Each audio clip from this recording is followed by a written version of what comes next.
चक्षुरुन्मिलितं येन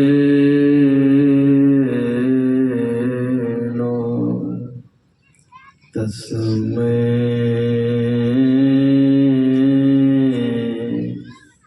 श्री गुरुवे नमः।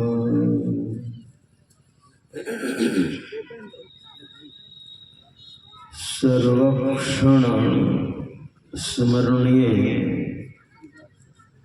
अनंत श्री विभूषित परम पूज्य पाद सद्गुरु महर्षि में परमहंस देव जी महाराज के पावन चरणों में कोटि कोटि नमन।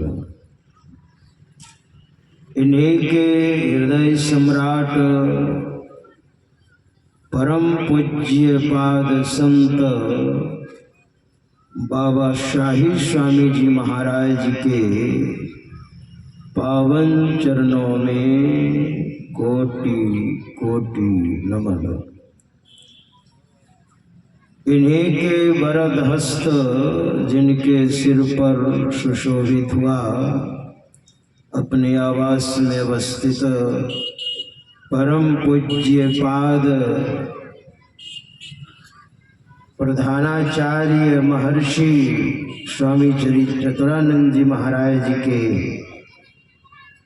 पावन चरणों में कोटि कोटि नमन।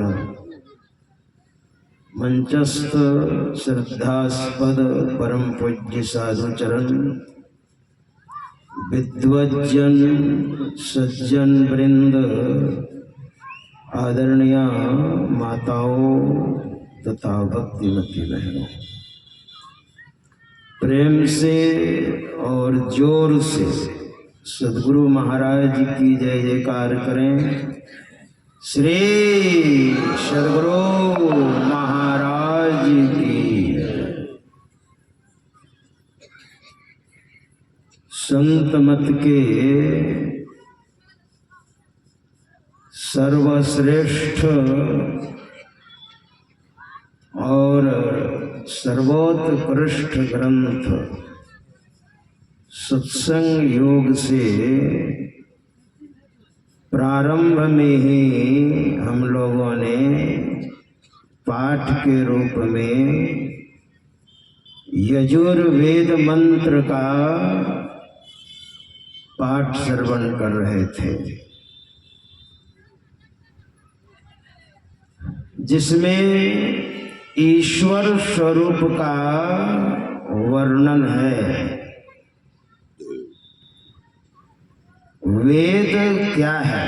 हमारे महापुरुषों ने कहा ये सिंह की तरह है।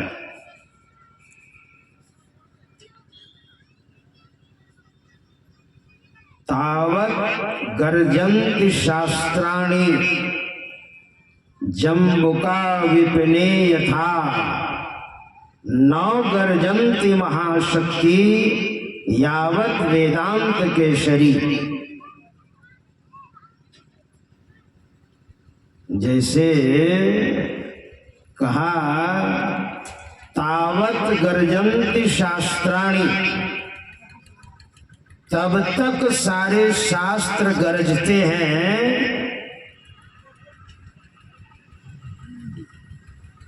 जब तक वेदांत केसरी का गर्जन नहीं हुआ है। वेद के अलावे जितने ग्रंथ हैं उन सारे ग्रंथों को श्रृगाल की तरह कहा गया है। यानी छोटे छोटे जो जीव होते हैं, सियार, जम्बुका विपने यथा, वन में श्रृगाल तब तक गरजते हैं जब तक वेदांत यानी सिंह का गर्जन नहीं हुआ है। न गर्जन्ति महाशक्ति यावत वेदांत के शरीर। और वेद रूप सिंह का जब गर्जन होता है तो सारे शास्त्र लुप्त हो जाता है वेद के सामने में। वेद का पाठ हुआ प्रारंभ में, ये सिंह की तरह है। मतलब वेद को भगवान कहा गया है। वेद भगवान ने ईश्वर स्वरूप का जो निर्णय दिया है, स्वयं वेद भगवान ने ईश्वर स्वरूप का निर्णय दिया है। ये थोड़ा विषय निरस है और निरस होते हुए इसको सरस बनाना पड़ता है। चूंकि ईश्वर स्वरूप के बारे में आप जानेंगे नहीं, निर्णय नहीं होगा। और जब तक निर्णय नहीं होगा तब तक आप भक्ति किनकी करेंगे। और भक्ति में अगर भटक गए तो बहुत गड़बड़ी हो जाएगी। इसलिए हमारे गुरुदेव जब भक्ति पर प्रवचन करते थे तो ईश्वर स्वरूप के बारे में जरूर बोलते थे। इसलिए वेद भगवान ने स्वयं अपने बारे में कहा है भगवान ब्रह्मा जी को कि मेरा स्वरूप क्या है, सुनो ब्रह्मा जी। और श्रवण ज्ञान के माध्यम से बात समझ में आ जाएगी। सत्संग श्रवण करके, वेदाध्ययन करके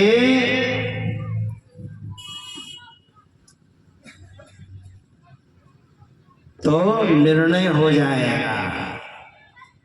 इसलिए वेद भगवान क्या कहते हैं, ये संपूर्ण संसार को बनाने वाले कौन है? परमात्मा। जगत प्रसव कर्ता ईश्वर का तत्व ज्ञान प्राप्त करने के लिए, फिर आगे सत्संग है, लेकिन ईश्वर स्वरूप के बारे में आप समझिए, वह भी तत्व के रूप में। और इसकी जब आप चर्चा करेंगे, ईश्वर स्वरूप के बारे में मंथन करेंगे, ईश्वर स्वरूप के बारे में आप अध्ययन करेंगे, विचार करेंगे, तो बहुत गहराई में जाना पड़ेगा। क्योंकि वेद भगवान ने ब्रह्मा जी से कहा है, ब्रह्मा जी ने साधना की और साधना करके परमात्मा को प्राप्त किया, और परमात्मा ने जो पहला उपदेश दिया है वही है वेद।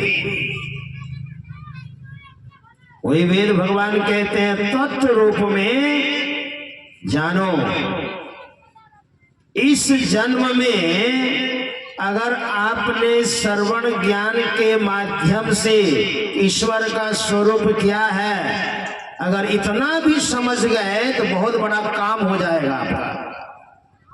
इह चेद वेदी दत् सत्यमस्तीनो चेदिहा वेदिन महति विनष्टि भूतेषु भूतेषु विचित्य धीराः प्रत्यास्मान लोकादमृता भवन्ति।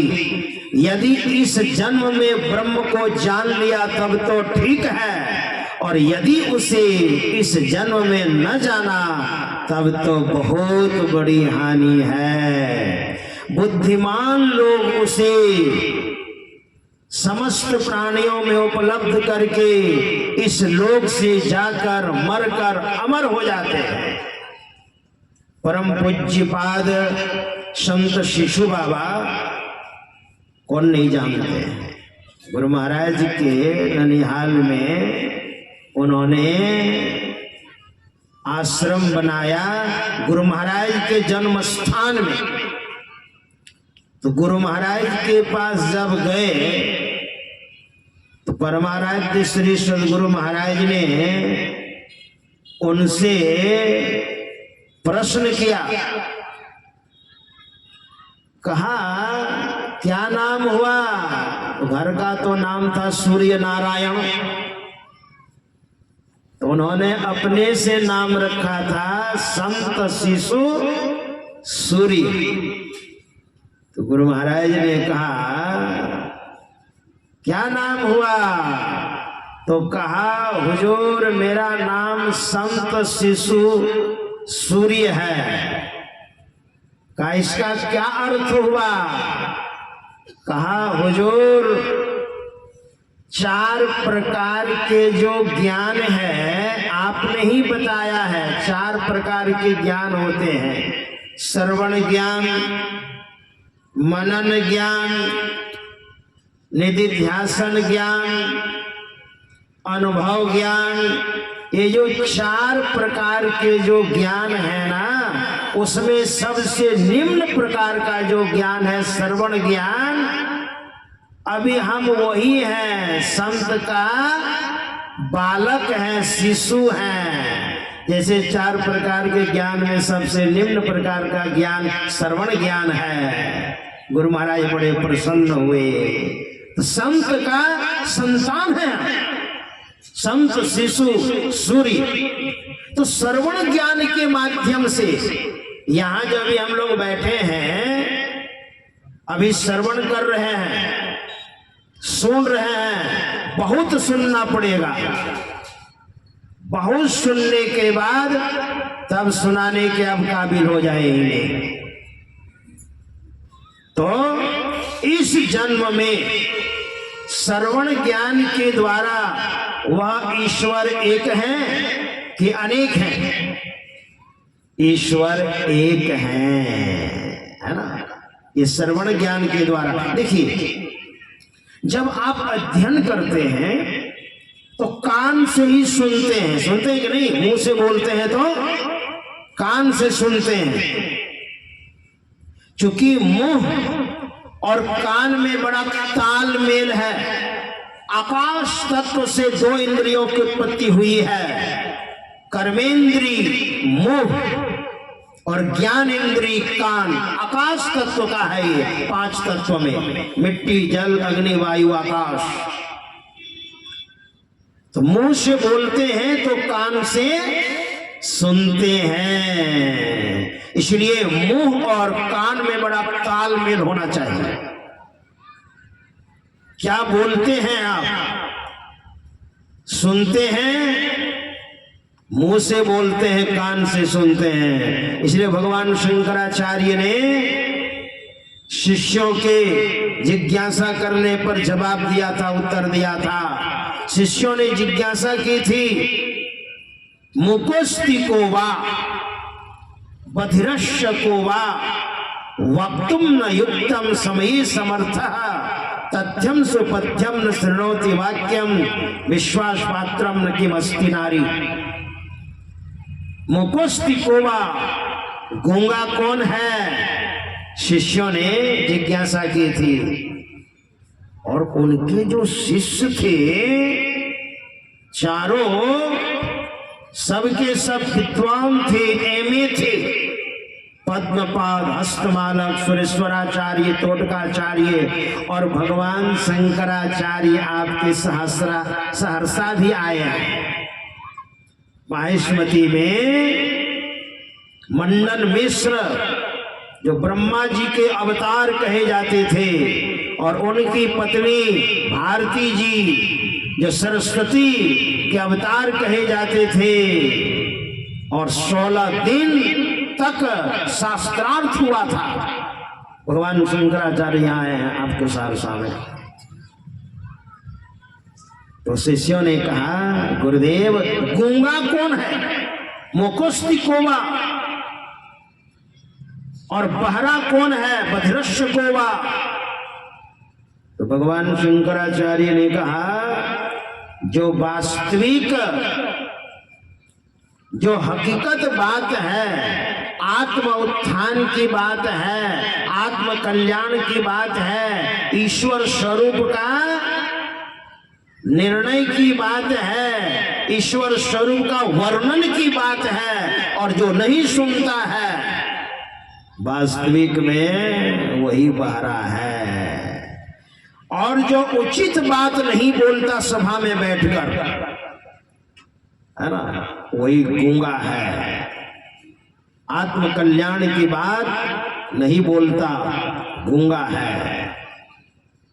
इस तरह से भगवान शंकराचार्य ने कहा है।